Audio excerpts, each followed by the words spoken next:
My wife cheated me like that. For 35 years, I thought we had built a home, a life, a dream together. I gave her everything, from the first paycheck I ever earned to the last dollar I saved for retirement. I trusted her with my heart, my home, and my name. And yet, she betrayed me in the cruelest way possible. She took all of our savings, the money I had worked decades to build, and spent it on men half her age, criminals, thugs, parasites who lived off her lies. But betrayal is never clean. It drips into every corner of your soul, poisoning even the good memories. When I first found out, I could barely breathe. My hands trembled as I read through the bank statements, my chest tightened, and the walls of our home felt like they were closing in. This wasn't just money. It was my blood, my sweat, my whole life. I thought I was imagining things. I told myself there had to be an explanation. But the truth was harsher than any nightmare. Please like this video and subscribe for more stories, and don't forget to press the bell notification so you never miss the next part of this series. It began with late-night whispers on the phone, hushed laughter in the bathroom, and her sudden obsession with secrecy. I dismissed it at first. After all, we had been married for decades. She was my wife, my partner, the woman who had once smiled at me under the stars and promised forever. I trusted her. That was my first mistake. One night, I couldn't sleep. I walked into the kitchen for a glass of water and found her purse lying open on the counter. Inside was a receipt, $3,000 withdrawn in cash. My heart skipped. Why? We never carried that much money. My hands shook as I searched through her bag. Cigarette packets, a half-empty perfume bottle, and then another receipt, this one from a luxury hotel in downtown Chicago. Paid in full, under her name. My stomach dropped. My wife was cheating. The next morning, I confronted her. She didn't deny it. She didn't even flinch. Instead, she laughed in my face, a cold, heartless laugh that didn't belong to the woman I once knew. She said I was boring, predictable, and weak. She said she deserved more, and she had found it in the arms of her so-called boyfriends. She spat the word like venom, boyfriends. Plural. But the real knife to my chest was when she confessed she had drained our joint account. Every penny gone. My retirement savings, gone. The money I had hoped to leave for our children and grandchildren, gone. And she spent it not on herself, not even on something tangible, but on criminals who wore leather jackets, smoked outside bars, and treated her like a trophy. I wanted to throw her out that instant. But she smirked and said, "You can't do anything about it. It's my life now."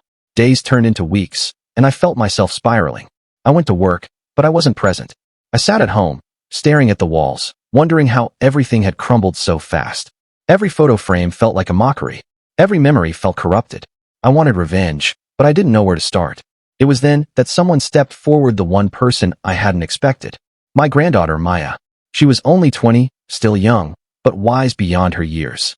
She noticed my silence, my brokenness, and one evening, she sat across from me at the dining table and said, "Grandpa, tell me everything." At first, I hesitated. How could I burden her with this ugliness? But her eyes, sharp and steady, told me she wasn't asking, she was demanding. And so I told her. I told her how her grandmother had betrayed me, how she had taken everything, how she had humiliated me. Maya didn't cry. She didn't scream. She clenched her fists, and her eyes burned with fury. "They think they can get away with this?" she said, her voice low but fierce. "They won't." I looked at her, surprised. "Maya, this isn't your fight." She cut me off. "Yes, it is. You raised me, Grandpa. You gave me everything when my parents couldn't. If she hurt you, she hurt me too. And I'm not going to let those criminals laugh at us." That night, something shifted in the air. For the first time in weeks, I felt a spark of hope. Maybe I wasn't alone after all. The next day, Maya began her own investigation. She followed her grandmother discreetly, blending into the background like a shadow. She noted down addresses, names, and places. She hacked into her grandmother's phone, something I didn't even know she could do, and pulled out dozens of text messages, voice notes, and even pictures. What we found made my blood run cold. There were 3 of them, men in their late 20s and early 30s. Convicted felons, ex-cons who had been in and out of prison for theft, fraud, and assault. They weren't just her boyfriends. They were a gang, and she was funding them. My wife, had turned into a sponsor for criminals. Maya's jaw tightened as she read through the messages. "They're using her, Grandpa. She thinks she's in love, but they're laughing at her behind her back. Look at this." One of the messages read, "Old woman wired us another $5,000. Easy money. Let's keep her hooked." I felt rage boiling inside me. She had betrayed me, betrayed our family, and now she was nothing more than a joke to the very men she thought loved her. But Maya wasn't done. She looked me dead in the eyes and said, We're going to make them pay. All of them. In that moment, I saw something in her. A fire. A determination I had lost long ago. She wasn't just angry. She was calculating. And for the first time since the betrayal, I believed we could fight back. The plan wasn't clear yet. But Maya was ready to dive deep, to collect evidence, to build a case so strong that neither my wife nor her gang of boyfriends would ever recover. But as she spoke, a thought haunted me. What if they found out what she was doing? These weren't just petty thieves. They were dangerous men. And my wife, was sleeping beside them, feeding them, protecting them. Maya leaned back in her chair and whispered, "Don't worry, Grandpa. They have no idea what's coming." But as much as I wanted to believe her, I couldn't shake the fear. Because in my heart, I knew revenge is never simple. It always comes with a price. And in the shadows of the night, I wondered, what price would we pay? The night after Maya made her vow, Robert sat awake on the sofa, his thoughts restless. He replayed her words again and again. She had said she would make them cry. He wanted to believe her, but he also feared for her. She was only 20 years old, and though sharp and determined, she was facing people much older and far more dangerous. Robert paced across the living room. The house was quiet, but every shadow seemed to whisper doubt. Could Maya really stand against the criminals his wife had brought into their lives? Maya, however, was not afraid. She rose early the next morning dressed in simple jeans and a hoodie, and carried with her a small notebook. She kissed her grandfather on the cheek and told him not to worry. He watched her leave through the front door, the morning light spilling across her determined face. Robert wanted to stop her, but he knew he could not. The fight was now hers, and she would not back down. Maya began by following small trails. She knew one of the boyfriends often drove a flashy sports car around the city. She walked for hours until she spotted it parked outside a noisy bar. She sat across the street and scribbled in her notebook. She recorded times, faces, license plates, anything that might later prove useful. The men inside laughed loudly and stumbled out with bottles in hand, but Maya did not move. She was patient. She would watch until she understood every move they made. Days turned into a week. Robert noticed his granddaughter returning home with tired eyes, but she never complained. She spread papers across the kitchen table, drawing maps, connecting names and faces with arrows. Robert saw something awaken inside her, a fire far brighter than her years. She was not only seeking justice, she was building a case. But the danger grew too. One evening, as she trailed one of the boyfriends through an alley, the man suddenly turned. His eyes narrowed when he saw her. He shouted something to his friend, and both men began walking toward her. Maya felt her heart pound, but she forced herself to remain calm. She quickly pretended to be lost, pulling out her phone and asking for directions. The men stared at her suspiciously, but after a tense moment they laughed and walked away. She hurried back home, shaken but unbroken. Robert listened as she told him what had happened. His hands trembled with fear, but Maya simply smiled and said they would not scare her off. She promised she would be more careful, but her determination did not fade. She told him that fear was what kept criminals in power, and that courage was the only way to take that power away. Robert held her hand and realized that his granddaughter carried a strength he had never imagined. Meanwhile, Robert's wife grew bolder with her boyfriends. She laughed in the kitchen loud enough for Robert to hear, mocking his silence. She bragged about the expensive gifts she received, gifts Robert knew were bought with the very money she had drained from their savings. Yet she had no idea that Maya was watching her every step. Maya even managed to slip a small recording device beneath the dining table one evening, capturing the cruel laughter and careless talk about their scams. When Robert listened to the recordings later, his chest tightened. The voices were clear. They boasted about how easy it had been to trick him and how blind he was to the lies in his own house. Tears stung his eyes, but Maya placed a gentle hand on his shoulder and reminded him that this was proof. Every insult, every betrayal was now fuel for their fight. Maya expanded her search. She visited libraries, digging through public records.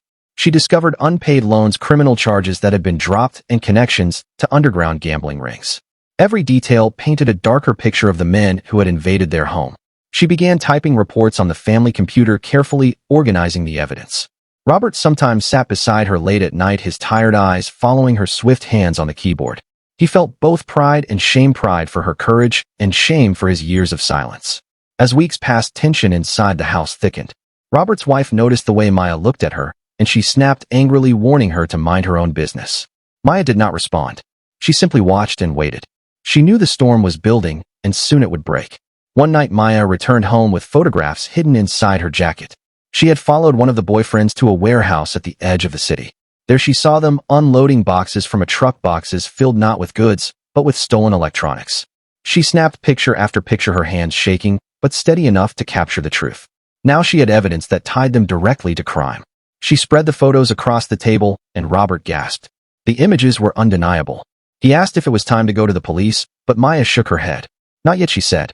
She wanted more. She wanted to break them so completely that they could never crawl back into their lives again. Robert saw the fire in her eyes, and he nodded. He would trust her judgment. But as Maya prepared for the next step, the boyfriends began to sense something. They whispered more cautiously. They eyed strangers in the street suspiciously. One of them even came to the house, pounding on the door and demanding money.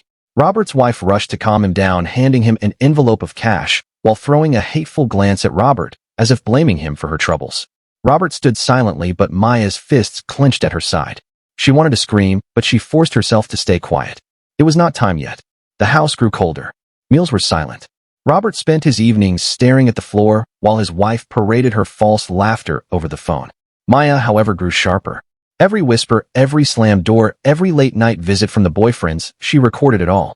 She was weaving a net, and soon it would close around them. Then one evening Maya looked at Robert with steady eyes. She told him that the time was close. She had gathered enough to make their world crumble. But she warned him that things might grow dangerous before the end. Robert nodded. He felt fear, but also a strange hope, a hope he had not known in years. For the first time since his betrayal, he believed justice might actually come. And so Maya prepared for the storm, knowing the next move would bring everything crashing down. The day came when Maya decided it was time to strike. She had filled an entire box with notes, photographs, recordings, and copies of documents. Every piece of paper carried weight like bricks in a wall of truth. Robert watched her pack the evidence, carefully sealing it in folders. His hands trembled as he asked if she was sure.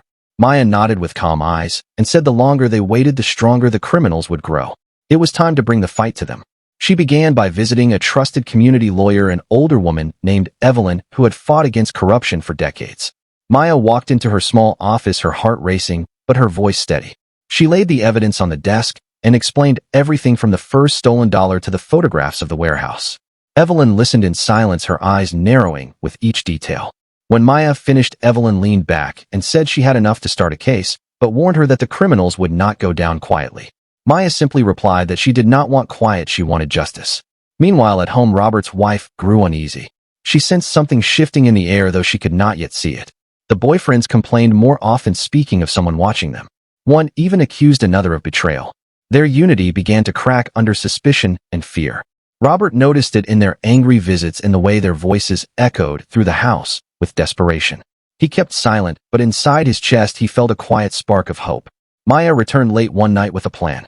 She explained to Robert that Evelyn would present the case to the authorities, but before that they needed one final push to ensure the criminals could not escape. Maya wanted to confront them not with violence, but with their own guilt. She wanted them to crumble from the inside before the law closed its grip. Robert tried to argue that it was too dangerous, but Maya's determination was stronger than his fear. She reminded him that silence had already cost them too much. This time they would speak. The next evening Maya followed one of the boyfriends again. He met the others in a dimly lit bar filled with smoke and noise. She slipped into a corner booth, her hood pulled low, and recorded their conversation. They argued bitterly about money, about shipments that had gone missing, about the possibility of a traitor. Their voices grew louder until one slammed his fist on the table, shouting that they were being hunted. Maya's heart pounded as she captured every word on her recorder. She knew this was the proof of their collapse. When she returned home, Robert was waiting by the window. She played the recording for him, and he closed his eyes as he listened. The voices that once mocked him now quivered with fear. For the first time in years, Robert felt stronger than them. Maya placed her hand over his and whispered that soon they would pay. Tears rolled down his cheeks, but they were tears of release, not of pain. The following morning, Maya prepared her final move. She arranged to meet the boyfriends at the warehouse where she had once taken photographs. She sent them an anonymous message threatening to expose their crimes unless they showed up. Robert begged her not to go, but Maya insisted. She said they needed to see her face when the truth crushed them. Robert held her shoulders, his voice breaking as he asked her to be careful. She promised she would return. At the warehouse, the men arrived one by one, their eyes darting in suspicion. They expected to meet a blackmailer, but instead they found Maya standing tall with a folder of evidence in her hands. Their laughter rang out, mocking her youth and courage, but as she opened the folder and revealed photographs and recordings, their laughter began to falter. She spoke clearly, her voice steady as stone. She told them she had every detail of their crimes documented and backed up. She warned them that the authorities already had copies and that any harm to her or her grandfather would only make their punishment worse. The men tried to threaten her at first. One stepped forward snarling, but Maya did not move. She stared at him with eyes that did not blink. Another tried to laugh it off, calling her a foolish child, but his voice cracked halfway through the sentence. Maya placed a recorder on the table, pressed play, and let their own words echo back at them. The sound of their anger, fear, and confession filled the warehouse walls. Silence followed, and in that silence the truth weighed heavier than chains. One of the boyfriends snapped, throwing a chair across the room and shouting that it was over. He turned on the others, accusing them of weakness, of being careless. The group fractured before her eyes as blame poisoned their unity. Maya stepped back, but kept her voice calm. She told them their empire was finished, that the world they built on lies and theft would crumble tonight. She left the warehouse without looking back, knowing the cracks had turned into shattering. When she returned home, Robert was waiting at the door, his face pale with worry. She hugged him tightly and whispered that it was done. She handed the remaining evidence to Evelyn, who promised to deliver it directly to the authorities. Within days, the police raided the warehouse, arresting several of the boyfriends and seizing stolen goods.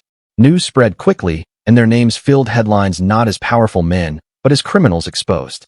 Robert's wife, however, refused to accept defeat.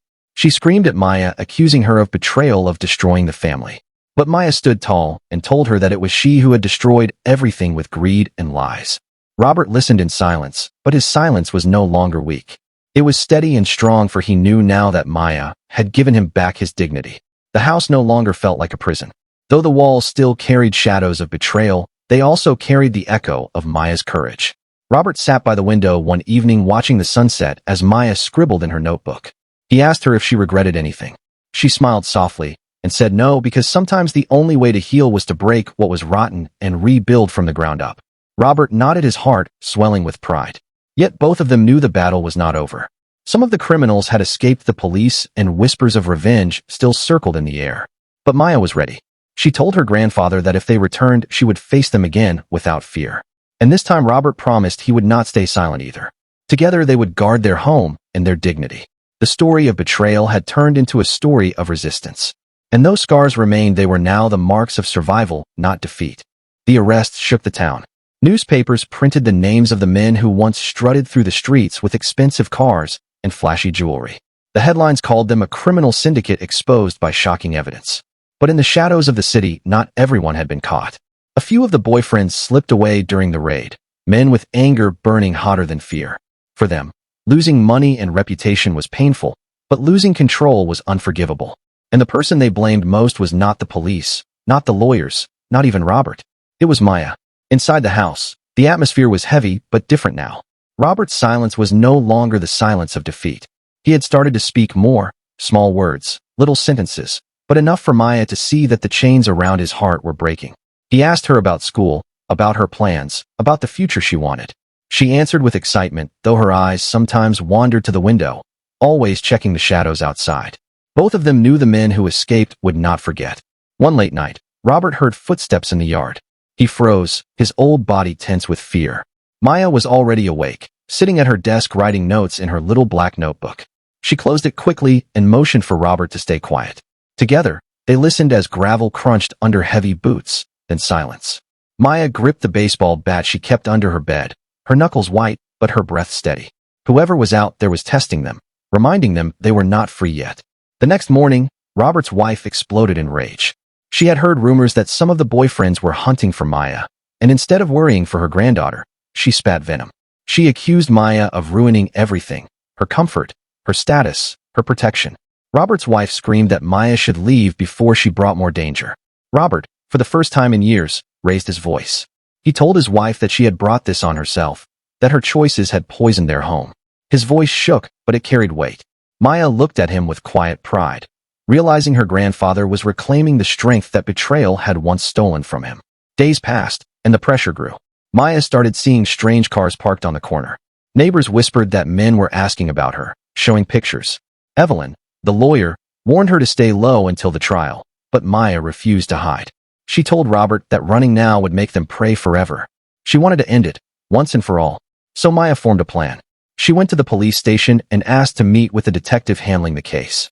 She explained what she suspected, that some of the criminals had slipped away and were planning to silence her before she could testify. The detective confirmed her fears, admitting they had no leads on the missing men. Maya leaned forward, her voice sharp as steel, and said she could bait them out. Robert begged her not to. His old hands shook as he held hers, telling her that he could not lose her too. Maya squeezed his hands gently and promised him she would not fight alone. This time, she wanted the law by her side. The detective agreed to her plan, though reluctantly. They set a trap. Maya would pretend to meet a buyer for stolen goods at a warehouse, the same warehouse she had once confronted the men in. Only this time, the police would surround the place. The night of the trap arrived. Maya dressed simply, her hair tied back, her eyes blazing with determination. Robert sat at the table, staring at her as if memorizing her face. He wanted to stop her, to lock the door and keep her safe, but he knew he could not chain her spirit. She was fire, and fire could not be hidden. Before she left, he whispered that he was proud of her, no matter what happened. Maya walked into the warehouse alone. The men were already there, 3 of them, the ones who had escaped. Their eyes gleamed with hatred, their mouths twisted in cruel smiles. They thought they had her cornered, a young girl foolish enough to step into their den. But Maya's steps did not falter. She placed a folder on the dusty table, just as she had before, and told them calmly that she had more evidence. One of them laughed, another cursed, the third pulled a knife from his pocket. They closed in, circling her like wolves. Maya's heart pounded, but her face stayed cold. She spoke louder, her voice echoing off the walls, telling them that this was their last chance to surrender. They roared with laughter, thinking she had nothing. Then the warehouse doors burst open. Police officers stormed in, their shouts filling the air. The men tried to run, but spotlights blinded them and officers blocked every exit. One of them lunged at Maya, knife raised, but before he could strike, he was tackled to the ground by a uniformed officer. Chaos erupted for a few moments, shouts, sirens, the clang of handcuffs, and then silence. The men who had haunted Robert's life for so long were dragged away, no longer wolves, but broken shadows. When Maya walked out of the warehouse, Robert was waiting outside in the police car. He rushed to her, his frail body shaking with relief. She hugged him tightly, whispering that it was over. For the first time in years, Robert's tears were not from sorrow or shame. They were from freedom. At home that night, the air was different. Robert's wife sat in silence, unable to shout, unable to blame. She looked smaller, as though the power she had borrowed from her lovers had been stripped away. Robert ignored her. For the first time, he chose peace over her noise. Maya sat. The courthouse was buzzing with tension the morning the trial began. Reporters crowded the steps, cameras flashing, microphones thrust forward to capture every whisper.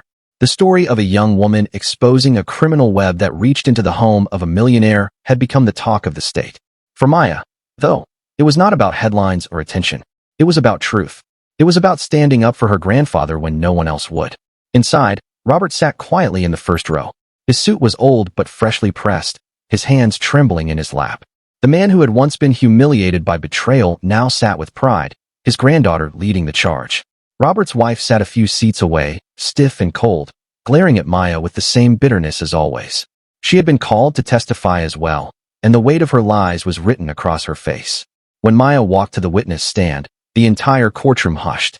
She looked calm, her dark eyes sharp with determination. The judge asked her to speak, and she began to tell her story, how her grandmother had squandered every dollar, how the boyfriends had taken over the house, how Robert had suffered in silence. She spoke clearly, with details so precise that the jury leaned forward to catch every word. The defense lawyers tried to shake her. They asked why such a young girl should be believed. They accused her of fabricating evidence for revenge. But Maya held her ground. She told them about the folders, the receipts, the recordings. She described the nights she stayed awake, listening to threats in the shadows. Her words did not waver, her voice did not break. She spoke like someone far older than her 20 years, carrying the weight of an entire family's shame and turning it into strength. The courtroom gasped when the recordings were played. Voices of the boyfriends plotting, laughing about draining Robert's savings, mocking his weakness. Then came the forged documents, property papers and bank withdrawals signed with Robert's name, but clearly written by another hand. Piece by piece, Maya laid the empire of lies bare for all to see. Robert watched with tears sliding silently down his cheeks.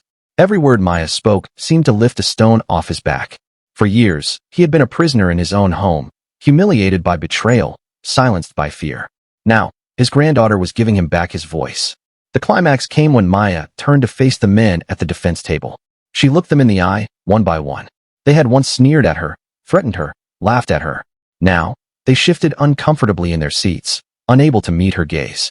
Her words were not shouted, but they cut sharper than any blade. She told them they had underestimated her, just as they had underestimated Robert. And that was their greatest mistake. When Robert's wife was called to testify, the tension in the room rose again. She tried to defend herself, claiming she was manipulated, that she had been tricked by charming men. But the evidence was too strong. The bank records showed her hand in every withdrawal. The photographs revealed her presence at every shady gathering. The prosecutor's questions pinned her down until her answers stumbled. The jury saw the truth. She had not been a victim. She had been a willing accomplice. After days of testimony, the trial reached its end. The judge delivered the verdict. Guilty on charges of fraud, forgery, conspiracy, and theft. The men were sentenced to years in prison. Robert's wife, too, faced consequences, stripped of her rights to his estate, her reputation destroyed. When the gavel struck, a silence filled the courtroom, followed by whispers, then applause. Maya closed her eyes, letting the sound wash over her. She had won, not for glory, but for justice. Outside, reporters swarmed, begging for her statement. She gave only a few words. She said she had done what anyone should do for family, that love was stronger than greed, and truth was stronger than fear. Then she walked away, Robert at her side, ignoring the flashing lights. That evening, back at the house, Robert sat on the porch with Maya. The house felt lighter now, no longer haunted by voices of betrayal. Robert's wife had been taken away, and with her, the poison she carried. The air was quiet, almost peaceful. Robert turned to Maya and whispered that he did not deserve her. Maya shook her head and told him he had given her something no money could buy, his trust, his love, his legacy. She promised him she would carry it forward, that she would live not just for herself, but for the family he had fought so hard to protect. The night stretched on, stars shining brightly above them. Robert leaned back, breathing freely for the first time in years. Maya sat beside him, the weight of victory on her shoulders, but also the warmth of hope. Together, they looked ahead, not at the scars of the past, but at the promise of a future they had rebuilt with truth and courage. For years, Robert had been broken. For years, Maya had been underestimated. But in the end, they had proven that betrayal could wound, but it could not destroy. And as the world moved on from the headlines, their bond remained unshaken, a reminder that even in the darkest of stories, family could rise above all.